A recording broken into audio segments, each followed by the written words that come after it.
economic growth and meeting our climate goals, are they not compatible? Can you do both? And we believe absolutely you can. I spent a couple of weeks recently in Silicon Valley, the technological heart of the United States. And I have to tell you, there's nobody in Silicon Valley that doesn't think there's money to be made in economic growth opportunities in renewable energy, in energy efficiency programs, in smart grid technology, in battery technology.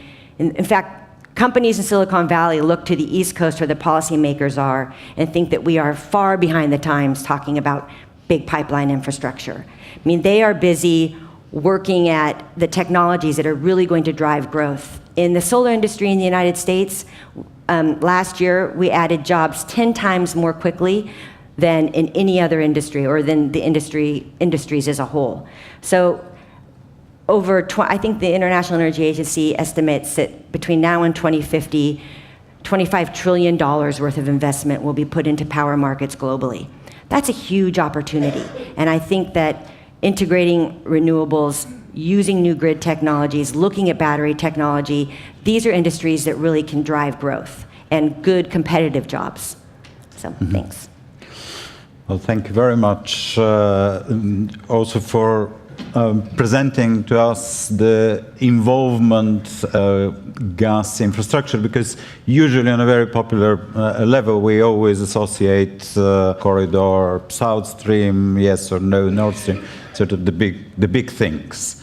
At the same time, there is a feeling of competition, and there are quite a lot of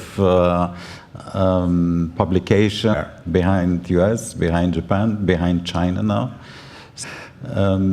We are not so competitive anymore into what we... Let's move to our final panelists.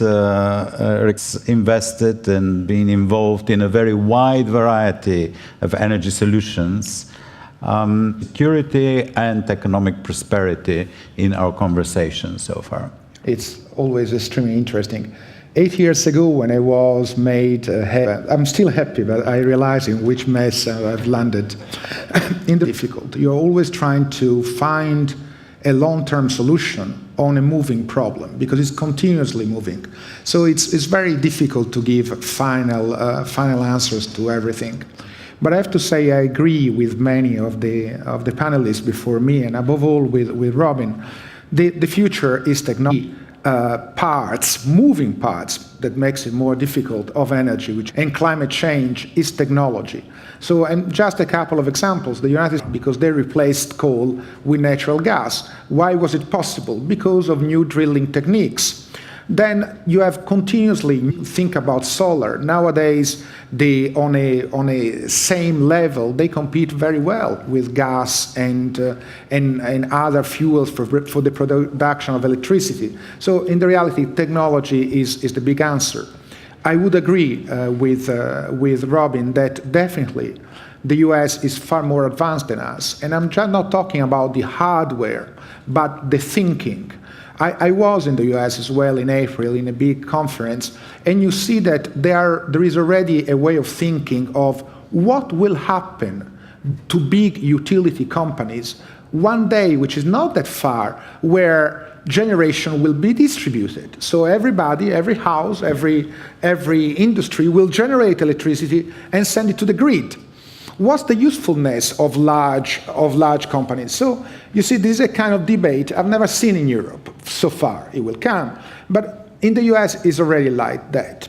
So technology is the answer. I'm also the head of oil and gas, not only power, and I always like the words of Sheikh Yamani many years ago, when asked about fossil fuels, will they last forever, blah, blah. And he said the very famous words, well, Stone Age didn't end because we ran out of stones. Well, the same thing will happen here. We will not stop using fossil fuels because we don't find them anymore, but because we don't need them anymore, because we'll have other kind of thing. But we have to pay attention, because political support, but it's there until the energy is affordable. What you say, yes, I do want clean energy, I do want anything, hey, and knowing that 10% of the UK population is in a context of energy poverty, it's something which is very, very worrying. If we want consensus, we have to build something which is viable. If not, it's too difficult. Now, coming back to the other point of energy union, I have to say, being a practitioner, and I know very well what Vice President Šefčovič says when he says talk. It doesn't mean talk for the sake of talking. It means trying to hear everything in order to analyze it and to finalize what we really want. I have to say, I like the new architecture of the union about energy. There is a vice president in charge of the energy union, and there is a commissioner that put together climate change and energy. It's logic. Energy and climate change are two phases of the same issue. Why do you want to divide them? If you want to find a solution, they have to stay together. Then I have to say facts versus words. I'm a practitioner. I'm not. I do a lot of policy making, but I mean, at the end, I have to decide whether I support lending or investing in equity in energy companies. But I have to say, Vice President Šefčovič has been extremely factual more than talkative, I would say. I'm thinking about the winter package. I mean, the winter package has not been a mean fact. It has been a huge achievement, not enough, in my opinion, discussed within Europe. It has been very, very difficult. I cannot go into details, and I don't want to go into details, but a lot of work has been done. Putting together, I have to say, very worried international financial institutions, multilateral banks, to help Ukraine, and I have to say the United States was so involved as well, is not a mean fact either. I have to say, you have to understand that Ukraine is a country with a CC+ kind of rating, so you all know what it means. It's a country which has a huge legacy of misuse, misappropriation, corruption, and so on and so forth. It would be fanciful to throw money just, let's buy other gas. It doesn't work like that. So you have, at the same time, you have to provide the money in order to have the political consensus. Because can you imagine, I mean, 10 million people being in a condition where they don't have heating? It would be a political instability clause of incredible proportion. So you have on the one hand help, and on the other hand demand. Demand reforms, demand that processes are open, transparent, competition is enforced, and all the rest, which is not very, very easy. It's always a difficult work, and in particular case of Ukraine, it is something where the legacy is very, very, very in-depth, very profound. Finally, energy intensity, and I close the loop in this way. Many countries where the EBRD operate have a problem of energy intensity. They use too much intensity for producing one unit of GDP. This is a problem which is all over, but I have to say in some of the countries it's very, very big. Even in Slovakia, a country which I would acknowledge is very much advanced, but this year, we lent 150 million to Slovneft for energy efficiency investments. Through the big 4 or 5 Slovak banks, we give money for renewables and energy efficiency. So I think that, you see, in this polyhedric, in this multifaceted kind of picture, if we want to address the problems of energy, you have to use a lot of instruments. A lot of instruments at the same time. Financial instruments, technological instruments, policy making, because this is a regulated business, so you have to be in this way. And also, last but not least, vision. And that's what I have to say nowadays, I think. We know more or less where we're going.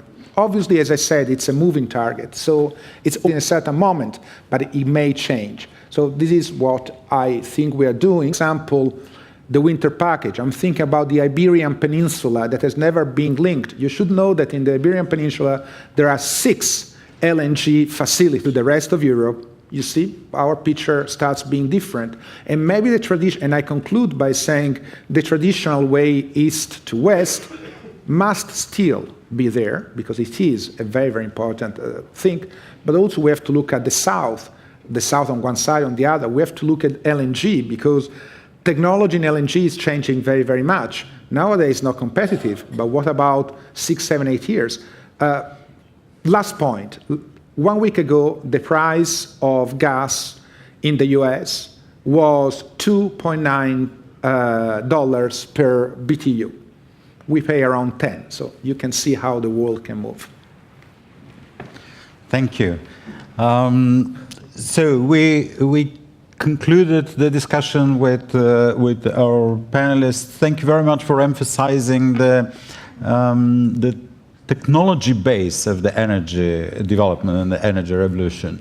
I mean, when we talk about there was a lot of investment in gas exploration, that also led to the development of probably an energy device on Earth now, the Tesla battery. It was the investment in technology.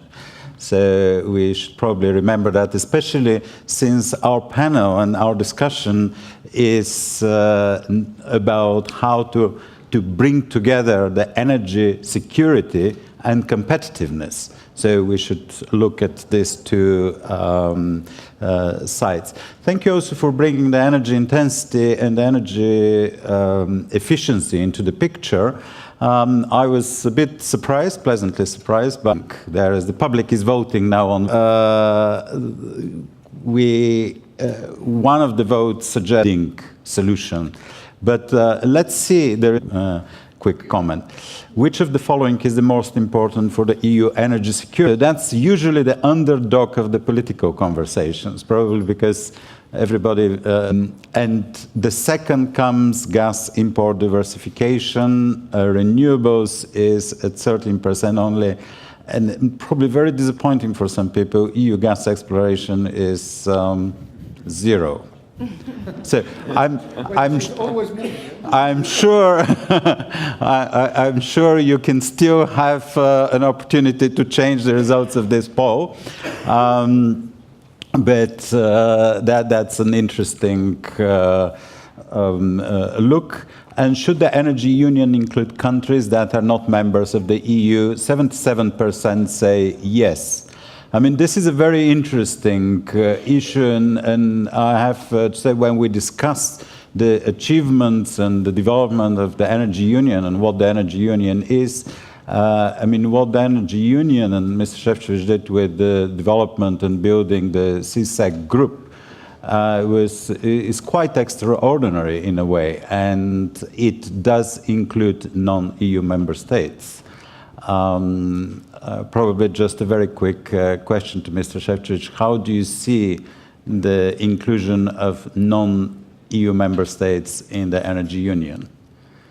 I said it several times, and I think I will be very happy to repeat it here, that it's quite clear that the energy union shouldn't stop at the EU borders, because it's quite clear that in electricity, or be it, as it was very rightly highlighted, in energy efficiency, we clearly, if you look at renewables, I think their primary nature is that they really do not recognize the territorial border. I mean, sometimes you have more sun, sometimes you have more wind. You need to cooperate on a regional basis. But I agree with the poll that for sure that they will be competitive, and for sure energy efficiency will play increasingly bigger role. We tend to forget the fact that, for example, 1%, we can import by 2.6% less of gas. I think so. It's clearly, I would say, factor in making the calculations how much gas we would need in the future. And that was one of the reasons, and I'm very happy that also Slovak Investment Holding decided to have energy efficiency as one of the top priorities, because part of that summer package for the next year, we want to introduce this new instrument, the smart financing for smart building tool, by which we would like to kind of encourage to start this energy efficiency wave across Europe. Because there is a lot to gain. It's a lot to gain in the industry, and I think here we have to be really proud, because our European industry is twice as energy efficient as the American one, but we still know there is a lot of opportunity to improve our energy efficiency, but especially in our buildings, in our residential areas. These are projects which are supported by the people. These are the projects which are very much supported by the local authorities, by the mayors. They need advice, they need feasibility studies, they need energy audits, and they need financing. And this is something what we need to provide, because I'm sure that this would be the money very well spent, which would bring multiple positive results, energy efficiency being the first, but of course clean environment, lower energy bills for the customers. And just one comparison for Ukraine, how energy efficiency is important. We just made our calculations and our modeling, and we just concluded that if the Ukraine would be as energy efficient as the EU average country, so they would save that much energy in 1 year as it is consumed by such a country like Spain. So Ukraine would be energy exporter and not importer. So that's the potential which is still there.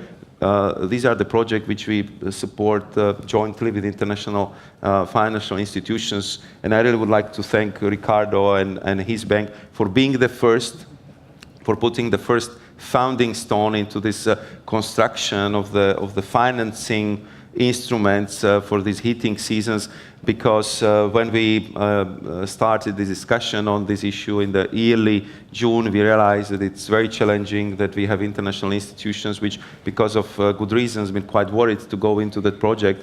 But we managed to do it, we did it together, and thanks to the EBRD as a pioneer in this respect, we managed to pull other international financial institutions to work on this project together, and I think we ended up with a very positive results. So these are just a couple of reactions how the renewables, energy efficiency, and good cooperation and well-targeted financial support can really bring the multiple results in increasing energy security and doing it in, I would say, this environmentally very friendly, energy efficient way. Thank you. We have 10 minutes for a few questions from the audience. You're first, and I'll collect 2-3 questions, and then, yes, please.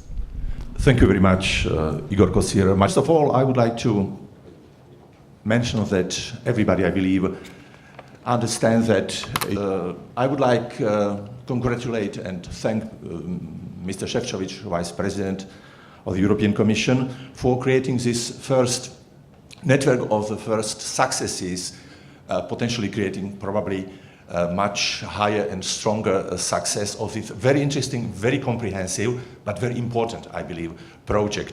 After successful visit of French President François Hollande in Beijing, the first assessment were really very positive vis-à-vis this future Paris summit. I would like to kindly ask you, is it possible to present us the most important contribution of European Union to the final success of Paris COP summit? And secondly, if it's possible to assess a little bit nowadays the level of cooperation with China in energy sector. Thank you.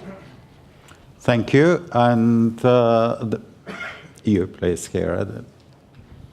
Thank you. French Dr. Via Europa. I very much agree with the idea of putting energy efficiency and energy union in one package, and I agree with the points that this is the way to reconcile the ambitions in these areas. And you mentioned the importance of the activities regarding the buildings. I have two very down-to-earth questions related to that. First, how you plan to motivate energy companies from oligopolies down to the district heating companies to be more involved in the energy efficiency market and to increase their energy efficiency sales at the expense of their energy sales? The second, part of the industry is arguing that by 2030 they will be able to increase efficiency of the simulated photosynthesis to the level that allows commercialization. Do you see real capacity in simulated photosynthesis for contributing to achieving our targets in climate change? Thank you. And the third question there at the back, and then we'll ask our panelists to answer. Hi everybody, my name is Josef Vadid, I'm energy analyst here in Slovakia. I would like to tackle a bit on Nord Stream because this is very topical issue here in this part of Europe and everybody was speaking a bit about. I think the problem is that we made a mistake in history, in the past, because there is already Nord Stream 1. It's kind of precedent. Nobody, not even European Commission, not German regulator, anytime analyzed its compliance with the third energy package or even second energy package. Why? Maybe because nobody asked. There is a possibility of any member state to ask European Commission to submit this question and to ask why maybe Germany or any other country in which territorial waters Nord Stream 1 is late. So if we want in some way to limit Nord Stream or prevent Nord Stream 2, we have to return to the past and is in compliance with the European energy law. So that's maybe even a question for, and maybe question to Mr. Šefčovič, why Commission haven't started yet this kind of analysis. Question whether Nord Stream 1 is in compliance with EU law. So, so that we can finish on a more optimistic note after that. Not surprisingly, Mr. Toplany would like to. Yeah. You a little bit forgot the first crisis, or not first, the first big crisis in 2009, in which I took part as a President of European Council, had to solve this crisis. What's the main reason of this crisis? The main reason was big resistance of Sweden, Poland and Baltic countries against Nord Stream 1. What was the result of this crisis? Nord Stream 1 was during 2 years immediately built up. Of course it is not in compliance with European rules. Of course. It is a destruction of trust to rules and so on, and we have to come back to basic rules and to fulfill and to keep these rules. It's only way how to keep, and we discuss all these days here in Tatra Summit about how to keep European Union, how to survive, how to solve many challenges and problems. We have to keep rules. And I am afraid that Nord Stream 2 will have some similar scenario. Maybe not so strong as in 2009, when I had to travel to Kyiv, Moscow and Kyiv repeatedly and to arrange some basic agreement between the countries. We have to understand the history and understand ambitions of superpower and empires and the big guys within the global politics.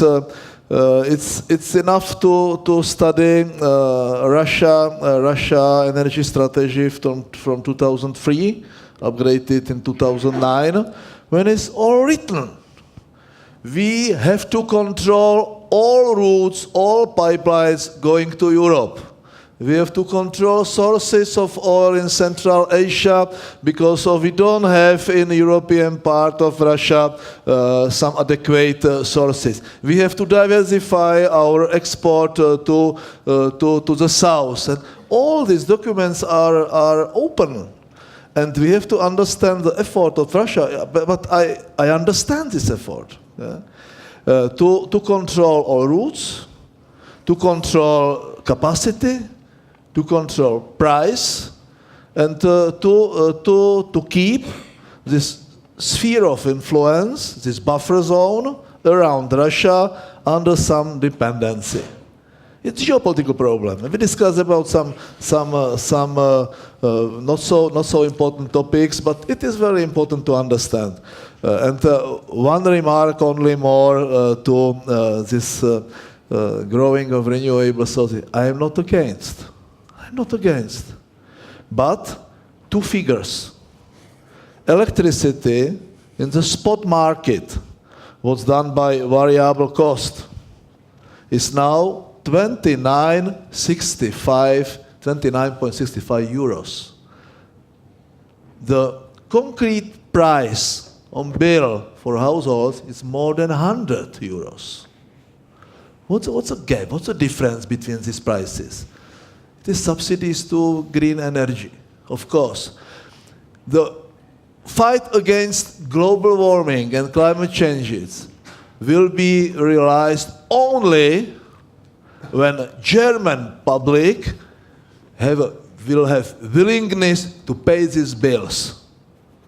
This day, when the willingness will be reduced, this war will be finished. It's my prediction.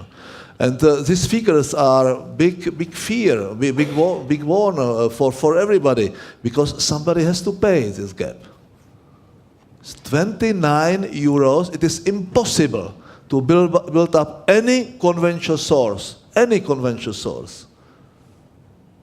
We are discussing about allowances. It's totally stupid procedure and rule, because it's so simple solution, carbon tax. Nobody is willing to push through it. Why? What's the interest of these big players and big guys? Okay. Thank you. Probably this difference between 30 and 100 is not just green tax. I mean, there are quite a lot of other components and various taxes that are included in it. But let's quickly cover the other questions. How to get the energy companies interested in energy efficiency? Who would like to answer? Mr. Hoduk, you were saying very interesting finance innovation. Probably that should go to you.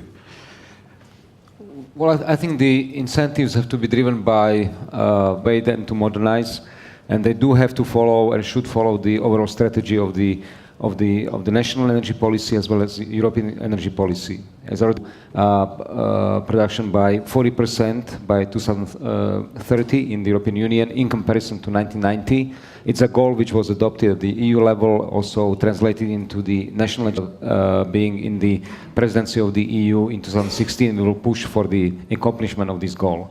And we believe this is good for the people, for the nations, for Europe. So the companies should follow in this direction.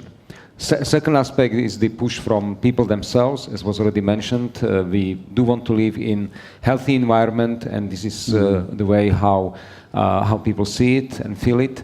And the third element is our financial instruments.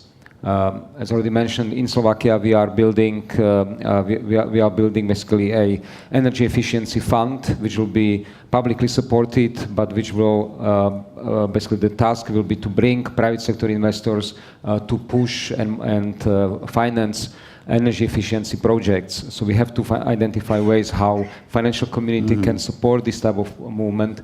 And I think on the European level, but also national level, we still have a task how to structure the regulations in the way that would encourage these companies to move in this direction, so that they also conform to the regulations towards energy efficiency.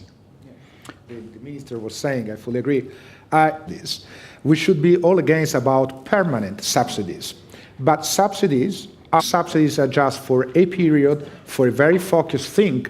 Oh, welcome. I have to say, energy effective. So if we diverge some of our resources, and I know very well that national budgets, especially in Europe, are very much in a complex situation, but if we diverge from one subsidy to another, I think it's fine if the final objective is good. The important thing is that subsidies cannot be permanent.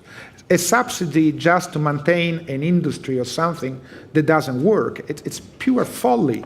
But a subsidy to move from one form of the energy market to another, I think it's welcome, actually. Well, thank you. And now we have 1 minute to cover China and Paris, which I guess should be enough. Mr. Shevchuk, so first, what is the future of the EU energy relations with China on EU level, and what we will bring to Paris? At first, I think that Europe is bringing the most ambitious contribution to Paris. We made our so-called INDCs, which is the collective contribution of the EU member states, early on, just to lead by examples and motivate other global players to follow our examples. 40% reduction of our greenhouse gas emissions by 2030, 27% of energy production from renewables, 27% for energy efficiency. And on top of it, we also were bringing some of the schemes we developed in Europe. We just reformed our ETS, emission trading system mechanism. We adjusted it for not only for post-2020 period, but also through the market stability reserve, also for the period until 2020. And I have to say that it's very positively viewed also by our Chinese partners. We are helping them with the technical assistance. I was in Quebec, where they have a system which is very, very similar to what we have in Europe, and they are already in a very